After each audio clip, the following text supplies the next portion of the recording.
আসসালামু আলাইকুম। এটিএন বাংলা সংবাদে সবাইকে স্বাগত জানাচ্ছি নাবিলা রহমান। শুরুতেই বিআরবি কেবলস সংবাদ শিরোনাম।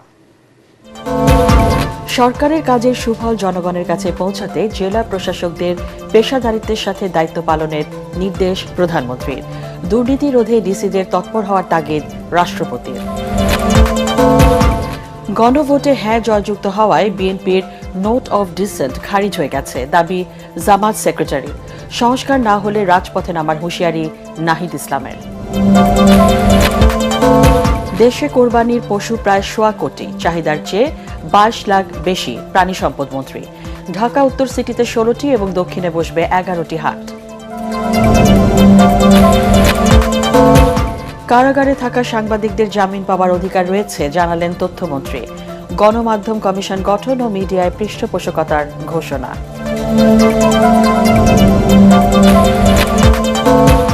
এবং শপথ নিলেন সংরক্ষিত নারী আসনের ৪৯ জন এমপি। উপস্থিত ছিলেন প্রধানমন্ত্রী সহ মন্ত্রী পরিষদের সদস্যরা।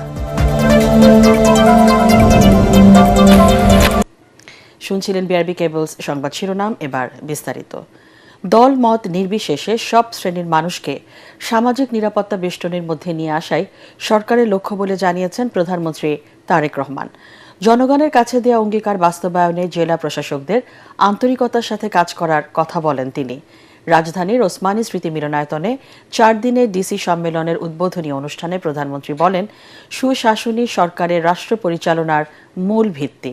জনগণ যাতে সরকারের প্রতিটি কাজের সুফল পায় তা নিশ্চিত করার কথা বলেন তারেক রহমান। কল্যাণ রাষ্ট্র গড়ে তুলতে জেলা প্রশাসকদের পেশাদারিত্ব বজায় রাখার নির্দেশ দেন প্রধানমন্ত্রী। কামরুজ্জামান রাজীবের রিপোর্ট।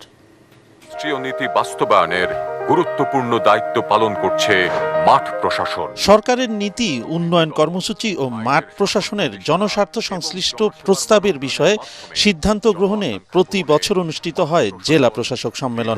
অঙ্গীকারবদ্ধ সচিবালয় থেকে পায়ে হেঁটে রাজধানীর ওসমানী স্মৃতি মিলনায়তনে জেলা প্রশাসক সম্মেলনের উদ্বোধনী অনুষ্ঠানে যোগ দেন প্রধানমন্ত্রী তারেক রহমান। ৪ দিনব্যাপী সম্মেলনে ৫৬ মন্ত্রণালয়ের মন্ত্রী প্রতিমন্ত্রীরা জেলা প্রশাসকদের নিজ দপ্তর সংশ্লিষ্ট প্রয়োজনীয় নির্দেশনা দেবেন।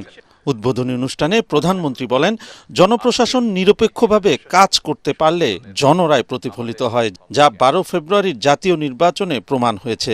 জনমানুষের আকাঙ্ক্ষার প্রতিফলন বিএনপি সরকার মন্তব্য করে প্রধানমন্ত্রী বলেন, সরকারের অঙ্গীকার বাস্তবায়নই হবে জেলা প্রশাসকদের প্রধান দায়িত্ব।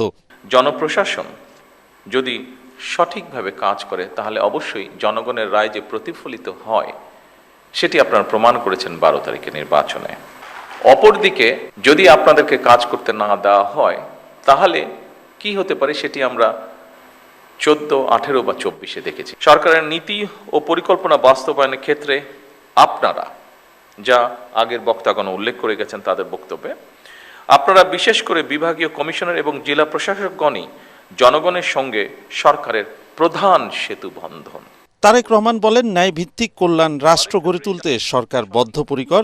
বিএনপি সরকারের রাষ্ট্র পরিচালনার মূল ভিত্তি দুর্নীতি বিরোধী কঠোর অবস্থান। প্রধানমন্ত্রী বলেন, ন্যায় বিচার প্রাপ্তি ও সরকারি সেবা হয়রানিমুক্ত করতে হবে। দুর্নীতির বিরুদ্ধে সরকারের অবস্থান পরিষ্কার, সেটি হচ্ছে আমরা কম্প্রোমাইজ করতে চাই না দুর্নীতির সাথে। বাস্তবসম্মত, কার্যকর ও জনস্বার্থ সংশ্লিষ্ট সিদ্ধান্ত গ্রহণের মানসিকতা আমরা প্রশাসনের সকল পর্যায়ে গড়ে তোলার চেষ্টা করি, যাতে করে জনগণ সময় মতন সরকারের প্রতিটি কর্মসূচির প্রত্যাশিত যে সুফল সেটি লাভ করতে পারে।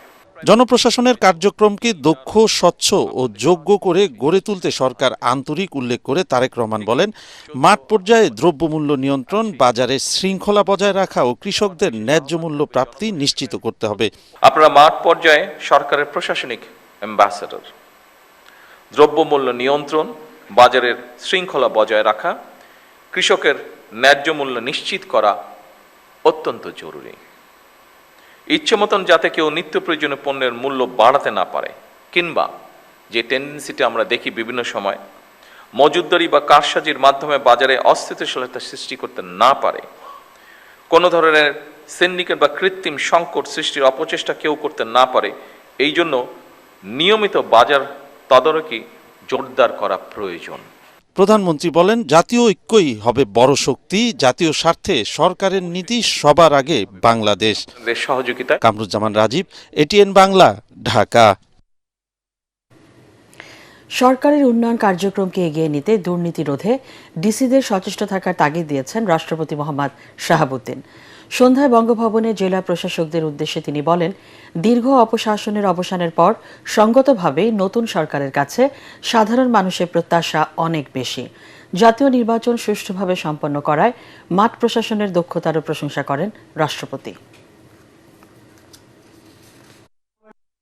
দীর্ঘ অপশাসনের অবসানের পর সঙ্গতভাবে এই নতুন সরকারের কাছে সাধারণ মানুষের প্রত্যাশা অনেক বেশি। একটি দায়িত্বশীল, স্বচ্ছ ও সেবামুখী প্রশাসন প্রতিষ্ঠার মাধ্যমে জনমানুষের প্রত্যাশা পূরণ করা জরুরি।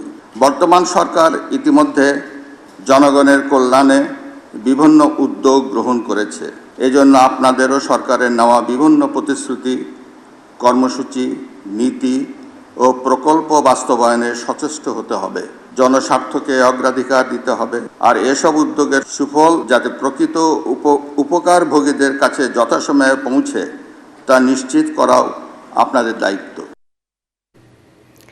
দেশে হামের টিকাদান কর্মসূচির ৮১% অগ্রগতি হয়েছে বলে জানিয়েছেন স্বাস্থ্যমন্ত্রী সাখাওয়াত হোসেন বকুল।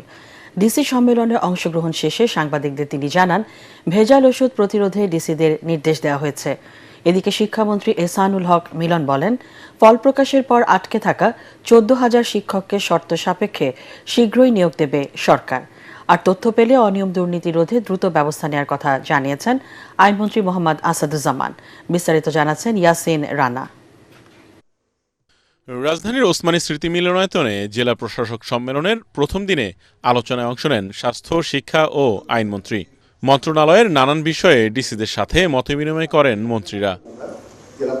অধিবেশন শেষে স্বাস্থ্যমন্ত্রী বলেন, সম্মেলনে হামসহ বিভিন্ন টিকা, হাসপাতালের পরিবেশ রক্ষা, ভেজাল ওষুধ প্রতিরোধ সহ নানা বিষয়ে আলোচনা হয়েছে। রেট অফ প্রোগ্রেশন যেটা ছিল হামের এবং মর্টালিটি রেটও আল্লাহর মধ্যে অনেকটা কমে এসেছে। অ্যান্টিবডি ক্রিয়েট হয়েছে, একটু টাইম লাগে, আপনারা জানেন, it takes few weeks time. আমরা 4 তারিখ থেকে শুরু করেছি, by this time started action শুরু হয়েছে, অ্যান্টিবডি সৃষ্টি হচ্ছে, এটা কাম ডাউন হয়েছে। আমাদের এখনো চলছে অভিযান, আমরা 2-4 দিনের ভিতরে 100% টার্গেট আমরা কভার করে ফেলবো হামের টিকার ব্যাপারে। শিক্ষা ব্যবস্থার উন্নয়নে ডিসিদের সাথে মতবিনিময় করার কথা জানান শিক্ষামন্ত্রী। 32,500 হেডমাস্টার মামলার কারণে আটকে আছে, সেটাকে আমাদের এই গ্রিডলক থেকে বেরিয়ে আসতে হবে। আসার পর আমরা সেখানে প্রাইমারিতে 32,500,000 নিতে পারবো। অপরদিকে 14,300 যেটা লাস্ট গভর্নমেন্ট তড়িঘড়ি করলো, সেটাকেও আমরা ডিসিপ্লিনে নিয়ে আসতেছি, সেটাকেও আমরা আস্তে আস্তে নেব। এরপরেই আবার 32,500 শিক্ষক নিয়োগ দিতে হবে। অন্যদিকে দুর্নীতি ও অনিয়ম রোধে মন্ত্রণালয়কে জানানোর নির্দেশনা দেন আইনমন্ত্রী। কোনো সুনির্দিষ্ট অনিয়ম দুর্নীতির অভিযোগ থাকলে আমাদেরকে জানাতে বলেছি, আমরা সেটাকে সুনির্দিষ্টভাবে অ্যাড্রেস করব এবং সেখানে তাদেরকে ভিজিল্যান্ট থাকতে বলেছি। 498টি এজেন্ডা নিয়ে আগামী 6 মে পর্যন্ত চলবে এবারের ডিসি সম্মেলন। Thank you. Yasin Rana, ATN Bangla, Dhaka. গণভোটে হ্যাঁ জয়যুক্ত হওয়ার সাথে সাথে বিএনপির নোট অফ ডিসেন্ট খারিজ হয়ে গেছে বলে মন্তব্য করেছেন জামাতের সেক্রেটারি জেনারেল মিয়া গোলাম পারওয়ার। রাজধানী ডিপ্লোমা ইঞ্জিনিয়ার্স ইনস্টিটিউটে এনসিপির জাতীয় সম্মেলনে তিনি কথা বলেন। সরকার মৌলিক সংস্কার বাস্তবায়ন না করলে এ সময় আবারও রাজপথে নামার হুঁশিয়ারি দেন এনসিপির আহ্বায়ক নাহিদ ইসলাম। আর হাসনাত আবদুল্লাহ বলেন, সরকার নিজের সিদ্ধান্তে চলছে না, এই সরকারকে কে চালাচ্ছে তা বোঝাও যাচ্ছে না। মিজান শাহজাহানের রিপোর্ট। জ্বালানি, অর্থনীতি, মানবাধিকার ও গণভোট নিয়ে দিনব্যাপী জাতীয় সম্মেলন করে জাতীয় নাগরিক পার্টি এনসিপি। সকালে জাতীয় সঙ্গীতের মাধ্যমে শুরু হয় উদ্বোধনী সেশন। এ সময় বক্তব্য রাখেন দলের শীর্ষ নেতারা। হাসিনার সময় একটা বোঝা যাইতো যে ডিসিশনটা দিন শেষে কে নেয়, মানে দিন শেষে দেখবেন ডিভোর্সের প্রবলেমও দিন শেষে ডিসিশন দেয় হাসিনা, দিন শেষে সবাই দৃষ্টি আকর্ষণ করতে হাসিনা। আসলে এই জায়গায় মানে ডিসিশনটা আমার কাছে মনে হইতেছে there so many governments within the government. পরে 5টি আলাদা সেশনে অংশ নেন শিক্ষাবিদ, আইনজীবী, রাজনীতিবিদ সহ নাগরিক সমাজের প্রতিনিধিরা। জিতে চেয়ারে আসার আগ পর্যন্ত একদিনও বলেননি সবশেষ সমাপনী অধিবেশনে অংশ নিয়ে জামাত ইসলামীর সেক্রেটারি জেনারেল বলেন, সংস্কার নিয়ে জাতিকে বিভ্রান্ত করছে বিএনপি। ওনারা এখন ষড়যন্ত্র করছেন ওই 10টা নোট অফ পয়েন্ট বাদে ওনারা নিজেরাই একটা সংবিধান সংশোধনের বিল বানাবেন, আগামী হয়তো বাজেট অধিবেশন বা কোনো একটা অধিবেশনে বিল বানিয়ে নিজেরাই সেটা পাস করে দেবেন। তাই যদি করতে চান তাহলে একটা অপরিণামদর্শী সর্বনাশা পথে আপনারা হাঁটলেন। 11 দলীয় জোটের অন্যতম শরিক খেলাফত মজলিসের আমির মাওলানা মামুনুল হক বলেন, নতুন করে বিপ্লব হলে অস্তিত্ব সংকটে পড়বে বিএনপি। আমাদের সংস্কারও কোনো ইচ্ছা ছিল না, আমাদের তো শুধু ইচ্ছা ছিল যে কোনোভাবে নির্বাচন করে ক্ষমতায় যাওয়া। এই কথা যদি একটা শাসক মহলের এইরকম অকপট স্বীকৃতি, যে আত্মস্বীকৃত মুনাফিক, এর পরের যে বিপ্লবটা হবে সেই বিপ্লবের মধ্য দিয়ে বিএনপি ইতিহাসের আস্থা করে নিক্ষিপ্ত হয়ে যাবে। সভাপতির বক্তব্যে জাতীয় সংসদের বিরোধী চিফ হুইপ নাহিদ ইসলাম বলেন, জুলাই সনদে বিএনপির দেয়া নোট অফ ডিসেন্টের কোনো কার্যকারিতা নেই। যারা সংস্কারের পক্ষে গণভোটে হ্যাঁ পক্ষে ভোট দিয়েছে তারা তাদের এই ভোটের প্রতিফলন না দেখে তারা বসে থাকবে চুপচাপ, তারা এটা মেনে নেবে, এটা ভাবার কোনো কারণ নাই। এটা যদি অব্যাহত থাকে তাহলে রাজপথ জনগণের আন্দোলনই কিন্তু একমাত্র আমাদের রাস্তা হয়ে দাঁড়াবে। বক্তারা অভিযোগ করেন, আগামী 3 বছরের মধ্যে স্বৈরাচারী সরকারের রূপ নেবে বিএনপি। আমরা এই আলোচনাগুলো করছি এবং খুবই শীঘ্রই এই আলোচনাগুলো কিন্তু রাজপথে। মিজান শাহজাহান, এটিএন বাংলা, ঢাকা। আসন্ন ঈদের চাহিদার চেয়েও 22 লাখ কোরবানির পশু বেশি আছে বলে জানিয়েছেন প্রাণী সম্পদ মন্ত্রী আমিনুর রশিদ। তিনি জানান, দেশে কোরবানিযোগ্য পশু রয়েছে 1,23 লাখ। যদিও এবার পশু লালন পালন কমেছে 1 লাখেরও বেশি। মন্ত্রী জানান, ভারত থেকে গরু আসা ঠেকাতে বন্ধ করে দেয়া হচ্ছে সীমান্ত হাট, চাঁদাবাজি করতে দেয়া হবে না পশুবাহী গাড়িতে। এবার ঢাকা উত্তর সিটিতে 16টি এবং দক্ষিণ সিটিতে 11টি হাট বসবে বলেও জানান প্রাণী সম্পদ মন্ত্রী। রিপোর্টে জানাচ্ছেন মাহবুব কবির চপল। দেশের অর্থনীতির সাথে কোরবানির সম্পর্ক রয়েছে। মানুষের হাতে টাকা থাকলে কোরবানির সংখ্যা বাড়ে, না থাকলে কমে, এমন ধারণা দিয়ে গবেষকরা বলছেন, গত বছর আর্থিক মন্দায় কোরবানির সংখ্যা কমে 91 লাখে নেমেছিল। ফলে উদ্বৃত্ত ছিল 33 লাখ পশু। সে অবস্থা বদলেছে বলে মনে করছেন প্রাণী সম্পদ মন্ত্রী। তিনি জানান, এবার দেশে কোরবানিযোগ্য পশু রয়েছে 1,23 লাখ, চাহিদা 1,01 লাখ। খামারিরা যাতে ন্যায্য মূল্য পান সেজন্য ভারত থেকে গরু আসা একেবারে বন্ধ করা হচ্ছে। আমার নিজেরও খামার আছে, সো আমি আশা করি ভালো কিছু পয়সা পাবো। ভারতের বর্ডারে যদি কোনো গরুর হাট থাকে তখন ওইখানে গরুর হাটে গরুটা বেচা কিনি হলে একটা হাসিল হয়, ওই হাসিলটা তখন তার বৈধ কাগজ হয়ে যায়। এই কারণে বর্ডার জোনে আমরা কোনো বাজারও রাখি না। বরাবরের মতো এবারও প্রাণী সম্পদ মন্ত্রী জানান, পশুবাহী গাড়িতে কোনোভাবেই চাঁদাবাজি করতে দেয়া হবে না, হাটে ঢুকতে দেয়া হবে না মোটা তাজা করা কোনো পশু। এই দেশকে চাঁদাবাজ মুক্ত করা, ড্রাগ মুক্ত করা, যতক্ষণ পর্যন্ত এটা মুক্ত না করতে পারবে ততক্ষণ পর্যন্ত মানুষের স্বস্তি দিতে পারবে না, মানুষকে সুন্দর জীবন দিতে পারবে না। এটাই সরকারের প্রথম এবং প্রধান। আমি 1-2 বলি নাই, ক খ। গত কয়েক বছর ধরে পানির দরে বিক্রি হচ্ছে কোরবানির পশুর চামড়া। মন্ত্রীকে প্রশ্ন করা হয়, জুতার দাম বাড়লেও চামড়ার দাম কেন কমছে? জুতা আর চামড়া এটা টোটালি ভিন্ন জগৎ। মানুষ মনে করে জিনিসটা এক না, একেবারে টোটালি ভিন্ন জগৎ। জুতার জগৎ একটা, চামড়ার জগৎ আর একটা। এটা অনেক বড় ব্যাপার। আপনি যদি এই সেক্টর সম্পর্কে জানতে চান, আইসেন, আমার অভিজ্ঞতা প্রায় 40 বছরের, আপনাকে 4 ঘন্টা লাগবে আমাকে বুঝাই। ঢাকা উত্তর সিটি কর্পোরেশনে 16টি এবং দক্ষিণ সিটিতে 11টি হাট বসবে বলেও জানান তিনি। খামারে কিংবা অনলাইনে পশু বিক্রি করলে দিতে হবে না হাসিল, খাজনা বা হাসিল করতে হবে না। মাহবুব কবির চপল, এটিএন বাংলা, ঢাকা। কোরবানটা টোটালি নির্ভর করে। সংবাদ মাধ্যমের কাজ সুষ্ঠু ও স্বাভাবিক রাখতে সরকার গণমাধ্যম কমিশন গঠন করবে বলে জানিয়েছেন তথ্যমন্ত্রী জহিরুদ্দিন স্বপন। গণমাধ্যম শিল্পকে পৃষ্ঠপোষকতা দেয়া হবে জানিয়ে তিনি বলেন, সকল অংশীজনকে নিয়ে একটি পরামর্শ কমিটি গঠন করা হবে। আটক সব সাংবাদিককে আইনি সহায়তা দিতে সরকার নীতিগতভাবে কাজ করবে বলেও জানান তথ্যমন্ত্রী। বিশ্ব মুক্ত গণমাধ্যম দিবস উপলক্ষে রাজধানীতে পৃথক দুটি অনুষ্ঠানে এসব কথা বলেন তিনি। বিস্তারিত জানাচ্ছেন সৈয়দ রিয়াজ।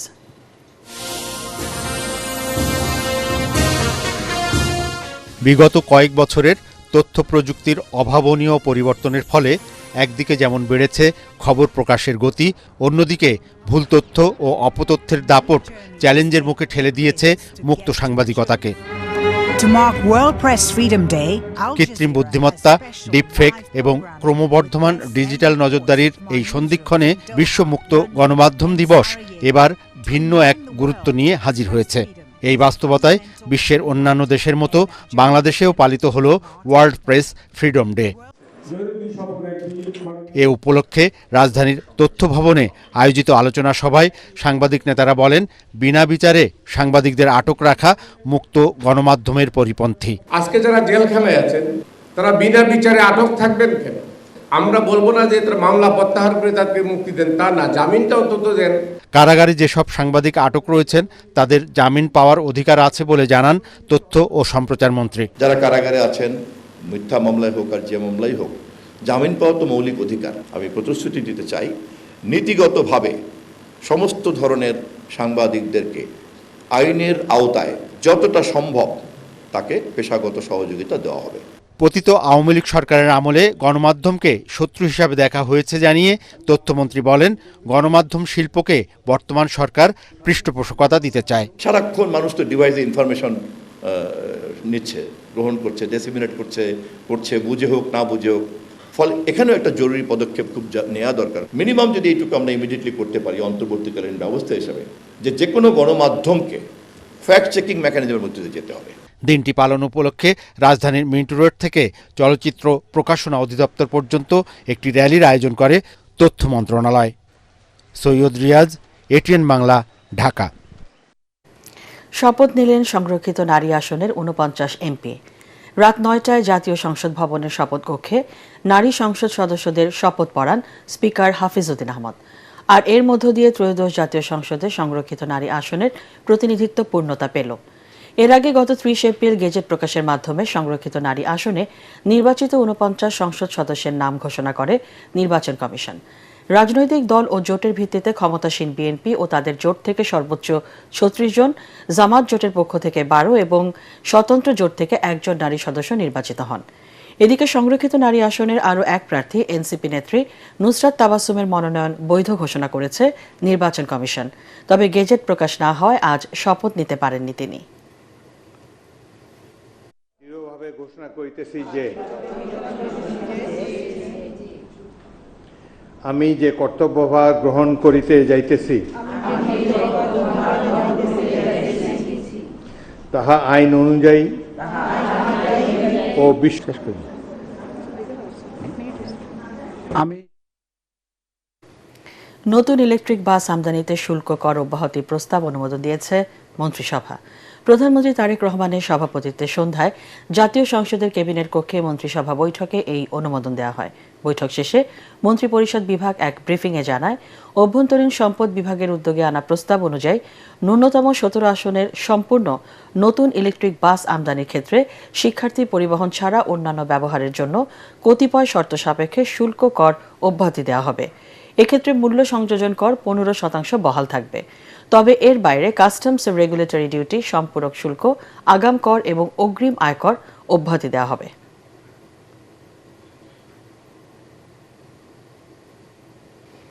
ঢাকা মহানগরীতে ট্রাফিক আইন লঙ্ঘন করলে ভিডিও ও স্থির চিত্র ধারণ করে স্বয়ংক্রিয় মামলা দেবে পুলিশ। এক বিজ্ঞপ্তিতে ডিএমপি জানিয়েছে, আইন ভাঙার নোটিশ পাওয়ার পর নির্ধারিত জরিমানা পরিশোধে হাজির না হলে গ্রেপ্তারি পরোয়ানা জারি করা হবে। এদিকে অবৈধ অস্ত্রধারী এবং মাদক কারবারি গডফাদারদের বিরুদ্ধে নিয়মিত অভিযান পরিচালনার ঘোষণা দিয়েছেন ডিএমপির ভারপ্রাপ্ত কমিশনার মোহাম্মদ সারওয়ার। ইমদাদুল্লাহ বাবুর রিপোর্ট। নগর জুড়ে যানজটের অন্যতম বড় কারণ ট্রাফিক আইন না মানা এবং অবৈধ পার্কিং। সড়কে গাড়ির চাপ বেশি থাকায় অনেক ক্ষেত্রে আইন প্রয়োগকারীরা যানবাহনকে আইনের আওতায় আনতে না পারায় নিয়মে আসছে না চালকরা। তাই এবার স্বয়ংক্রিয় নোটিশ ও মামলা দেওয়ার কার্যক্রম শুরু করেছে ঢাকা মহানগর পুলিশ ডিএমপি। কোনো যানবাহন আইন ভঙ্গ করলে বা অবৈধ পার্কিং করলে ভিডিও এবং স্থিরচিত্র ধারণ করে ডাকযোগে ঠিকানায় পাঠানো হবে নোটিশ। এক বিজ্ঞপ্তিতে ডিএমপি জানিয়েছে, নোটিশ পেয়ে সশরীরে হাজিরা দিয়ে দিতে হবে জরিমানা। এদিকে রাজধানীর মিন্টো রোডে ডিএমপি মিডিয়া সেন্টারে এক ব্রিফিংয়ে ভারপ্রাপ্ত কমিশনার মোহাম্মদ সারওয়ার জানিয়েছেন, চাঁদাবাজি ও অপরাধ দমনে নগর জুড়ে নজরদারি বাড়ানো হয়েছে।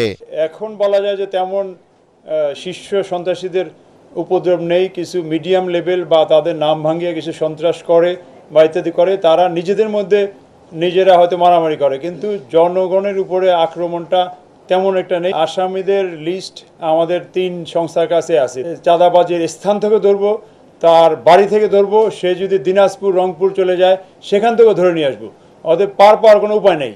অপরাধ ও সন্ত্রাস দমনে নগরবাসীর সহযোগিতাও চান ডিএমপি কমিশনার। ইমদাদুল্লাহ বাবু, ATN Bangla, Dhaka. Iran America যুদ্ধ প্রসঙ্গ। 14 দফা প্রস্তাব দিয়ে আবারও যুক্তরাষ্ট্রকে আলোচনা টেবিলে ডেকেছে ইরান। তাদের প্রস্তাব পর্যালোচনা করছে ওয়াশিংটন। পরমাণু ইস্যুতে দুপক্ষ কিছুটা নমনীয় হলেও হরমুজ প্রণালী নিয়ন্ত্রণ নিয়ে এখনও রয়েছে মতভেদ। গুরুত্বপূর্ণ এই জলপথটি নিয়ন্ত্রণে জোর করতে চাইছে যুক্তরাষ্ট্র, আর ইরান প্রণয়ন করতে যাচ্ছে নতুন আইন। বিশ্লেষকরা মনে করছেন, দুপক্ষের আস্থাহীনতা আলোচনাকে বাধাগ্রস্ত করছে। জাহিদুল আলমের রিপোর্টে বিস্তারিত। ইরান যুক্তরাষ্ট্রের চলমান সংঘাত বন্ধে 14 দফা প্রস্তাব দিয়েছে তেহরান। ইরানের বার্তা সংস্থা তাসনিম বলছে, ওয়াশিংটনের দেয়া 9 দফা প্রস্তাবের জবাবে এই পরিকল্পনা পাঠানো হয়েছে। এতে যুক্তরাষ্ট্র 2 মাসের যুদ্ধবিরতির প্রস্তাব দিলেও তা 30 দিনের করা এবং স্থায়ীভাবে যুদ্ধ শেষ করার দাবি জানানো হয়। এছাড়া ভবিষ্যতে আগ্রাসন না চালানো, ইরানের আশেপাশে থেকে মার্কিন বাহিনী ও নৌ অবরোধ প্রত্যাহার, ইরানের জব্দকৃত সম্পদ মুক্ত করা, নিষেধাজ্ঞা তুলে নেয়া ও লেবানন ফ্রন্ট সহ সব ফ্রন্টে যুদ্ধবন্ধের নিশ্চয়তা চাওয়া হয়। এদিকে মার্কিন প্রেসিডেন্ট ডোনাল্ড ট্রাম্প জানান, প্রস্তাব পর্যালোচনা করছেন তিনি। ট্রাম্প বলেন, ইরান গত 47 বছরে মানবতা ও বিশ্বের বিরুদ্ধে যা করেছে তার জন্য এখনো যথেষ্ট মূল্য দেয়নি। একই সাথে ইঙ্গিত দেন, প্রয়োজনে আবারও সেখানে অভিযান চালানো হতে পারে। তিনি দাবি করেন, ইরান দুর্বল অবস্থায় আছে এবং একটি চুক্তিতে পৌঁছাতে মরিয়া। এদিকে হরমুজ প্রণালীতে জাহাজ চলাচল স্বাভাবিক করতে যুক্তরাষ্ট্র মেরিটাইম ফ্রিডম কনস্ট্রাক্ট নামে একটি আন্তর্জাতিক নৌজোট গঠনের চেষ্টা করছে।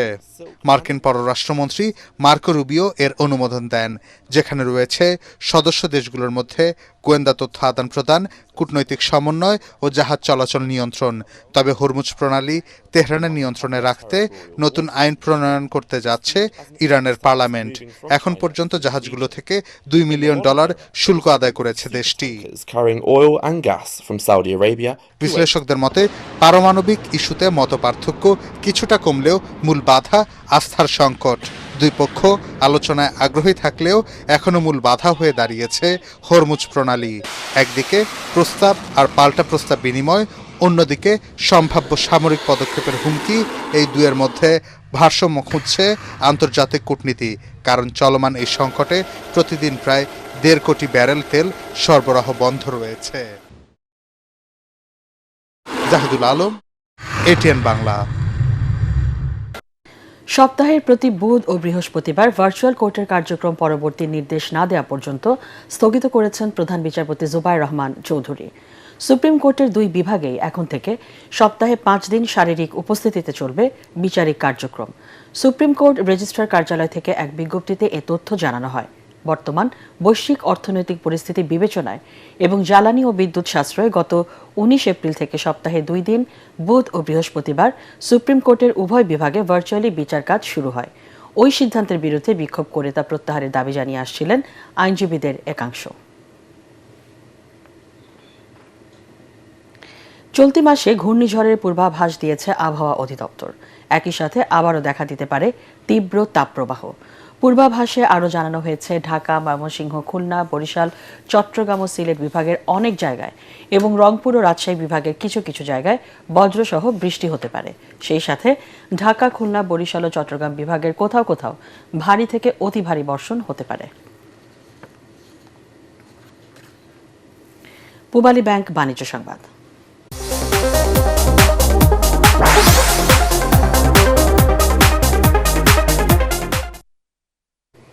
আদ্দিন ফাউন্ডেশন পরিচালিত রাজধানীর পোস্তগোলায় ব্যারিস্টার রফিকুল হক মেডিকেল কলেজের 2025-26 শিক্ষাবর্ষের প্রথম ব্যাচের MBBS শিক্ষার্থীদের নবীন বরণ অনুষ্ঠিত হয়েছে। কলেজের লেকচার থিয়েটার 1-এ নবীন শিক্ষার্থীদের ফুল দিয়ে বরণ করে কলেজ কর্তৃপক্ষ। ওরিয়েন্টেশনে প্রধান অতিথি ছিলেন আদ্দিন হাসপাতাল ও নার্সিংয়ের মহাপরিচালক অধ্যাপক ডাক্তার নাহিদ ইয়াসমিন। বক্তব্য রাখেন ব্যারিস্টার রফিকুল হক মেডিকেল কলেজের অধ্যাপক ডাক্তার আশরাফুজ্জামান, অধ্যাপক ডাক্তার রূপালী দেবনাথ, সহযোগী অধ্যাপক ডাক্তার রুকসানা আফরোজ সহ অন্যান্যরা। নবীন শিক্ষার্থীদের উদ্দেশ্যে দিক নির্দেশনামূলক বক্তব্য রাখেন ব্যারিস্টার রফিকুল হক মেডিকেল কলেজের অধ্যক্ষ অধ্যাপক ডাক্তার AKM আহসান হাবিব।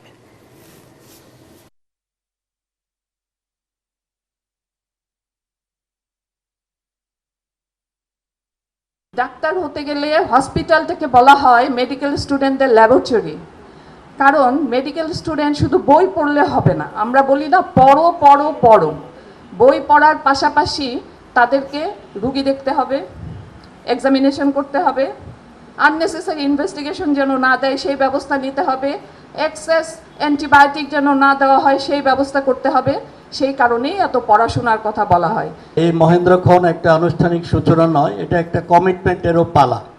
সব স্টুডেন্ট আজকে ওদের মাধ্যমে যে এখানে আমাদের কমিটমেন্ট দেওয়া হলো, এটা সারা জীবন তাদের মনে রাখবে। রাজধানীর উত্তরার গ্যালারি কায়ায় শুরু হয়েছে শিল্পী রণজিৎ দাসের একক শিল্প প্রদর্শনী কাঠি ড্রয়িংস অ্যান্ড আদার্স। অনুষ্ঠানে প্রধান অতিথি ছিলেন ঢাকায় নিযুক্ত ভারতের ভারপ্রাপ্ত হাইকমিশনার পাবন কুমার বাদে। শুভেচ্ছা বক্তব্য রাখেন বেঙ্গল ফাউন্ডেশনের চেয়ারম্যান আবুল খায়ের লিটু ও শিল্পী রণজিৎ দাস। স্বাগত বক্তব্য রাখেন গ্যালারি কায়ার পরিচালক শিল্পী গৌতম চক্রবর্তী। প্রদর্শনীতে 65টি শিল্পকর্ম স্থান পেয়েছে। এছাড়া 29টি নির্বাচিত কাজ নিয়ে প্রকাশ করা হয়েছে পোর্টফোলিও। প্রদর্শনী চলবে 15 মে পর্যন্ত।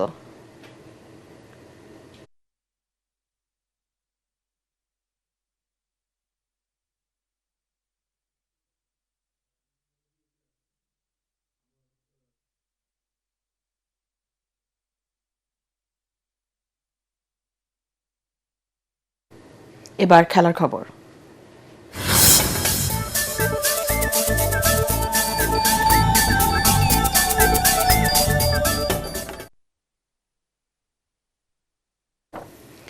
তিন-0 গোলে এগিয়ে থেকেও বিস্ময়করভাবে হেরেছে লিওনেল মেসির দল। নিজেদের নতুন মাঠে প্রথম জয়ের খোঁজে নেমেছিল ইন্টার মায়ামি। শুরুটা হয়েছিল দাপটের সঙ্গে। মাত্র 4 মিনিটে ইয়ান ফ্রে মায়ামিকে লিড এনে দেন। 25 মিনিটে ভেনেজুয়েলার মিডফিল্ডার টেলাস্কো সেগোভিয়া ব্যবধান দ্বিগুণ করেন। 33 মিনিটে চিরচেনা জাদুর দেখা মেলে। ডি বক্সের ঠিক বাইরে থেকে বাঁ পায়ের দুর্দান্ত এক বাঁকানো শটে গোল করেন আর্জেন্টিনার মহাতারকা লিওনেল মেসি। মায়ামি যখন বড় জয়ের স্বপ্ন দেখা শুরু করছে, তখনই অরল্যান্ডোর অবিশ্বাস্য প্রত্যাবর্তন। আরেক আর্জেন্টাইন মার্টিন ওজেদার হ্যাট্রিকের পর টাইরেস স্পাইসার মায়ামিকে স্তব্ধ করে দেন। তাতে অবিশ্বাস্য এক জয় নিয়ে মাঠ ছাড়ে অরল্যান্ডো সিটি, আর মায়ামিকে পড়তে হয় মৌসুমের দ্বিতীয় হারের বেদনায়।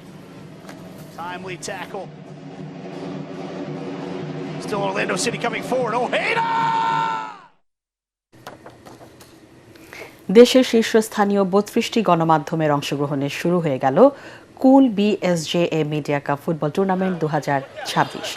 টুর্নামেন্টের উদ্বোধন করেন যুব ও ক্রীড়া প্রতিমন্ত্রী আমিনুল হক। এ সময় প্রতিমন্ত্রী বলেন, ক্রীড়ার মান উন্নয়নে আগামী বছর থেকে ইউনিয়ন পর্যায়েও নতুন করে স্পোর্টস চালু করা হবে। উদ্বোধনী ম্যাচে দৈনিক সমকালকে 1-0 গোলে হারায় দীপ্ত টেলিভিশন। বাংলাদেশ ফুটবল ফেডারেশনের আর্টিফিশিয়াল টার্ফের এই টুর্নামেন্ট চলবে 5 মে পর্যন্ত। গণমাধ্যম কর্মীদের মধ্যে বন্ধুত্বপূর্ণ সম্পর্ক ও ক্রীড়া চর্চা বাড়াতে বাংলাদেশ স্পোর্টস জার্নালিস্ট অ্যাসোসিয়েশন প্রতি বছর এই টুর্নামেন্টের আয়োজন করে আসছে। আমরা আবার নতুনভাবে আমাদের নতুন করে স্পোর্টস আমরা শুরু করব, সেটা ইউনিয়ন পর্যায় থেকে শুরু হবে। বিভিন্ন এলাকার যে যারা ক্রীড়াবিদ রয়েছে, যারা হয়তো বা কোনো প্ল্যাটফর্ম খুঁজে পায়নি তার খেলা বা তার প্রতিভাকে বিকাশ করার জন্য বা প্রতিভাকে প্রদর্শন করার জন্য আমরা মনে করি এই নতুন কুড়ির মাধ্যমে সেই প্রতিভা বিকাশের একটি নতুন অধ্যায় আমরা শুরু করতে যাচ্ছি। শেষ করার আগে বিআরবি কেবলস সংবাদ শিরোনাম জানিয়ে দিচ্ছি আরেকবার। সরকারের কাজের সুফল জনগণের কাছে পৌঁছাতে জেলা প্রশাসকদের পেশাদারিত্বের সাথে দায়িত্ব পালনের নির্দেশ প্রধানমন্ত্রীর। দুর্নীতি রোধে ডিসিদের তৎপর হওয়ার তাগিদ রাষ্ট্রপতির। গণভোটে হ্যাঁ জয়যুক্ত হওয়ায় বিএনপির নোট অফ ডিসেন্ট খারিজ হয়ে গেছে, দাবি জামাত সেক্রেটারির। সংস্কার না হলে রাজপথে নামার হুঁশিয়ারি নাহিদ ইসলামের। দেশে কোরবানির পশু প্রায় ১০০ কোটি, চাহিদার চেয়ে ২২ লাখ বেশি, প্রাণী সম্পদ মন্ত্রী। ঢাকা উত্তর সিটিতে ১৬টি এবং দক্ষিণে বসবে ১১টি হাট। কারাগারে থাকা সাংবাদিকদের জামিন পাওয়ার অধিকার রয়েছে, জানালেন তথ্যমন্ত্রী। গণমাধ্যম কমিশন গঠন ও মিডিয়ায় পৃষ্ঠপোষকতার ঘোষণা। এবং শপথ নিলেন সংরক্ষিত নারী আসনের ৪৯ জন এমপি। উপস্থিত ছিলেন প্রধানমন্ত্রী সহ মন্ত্রী পরিষদের সদস্যরা।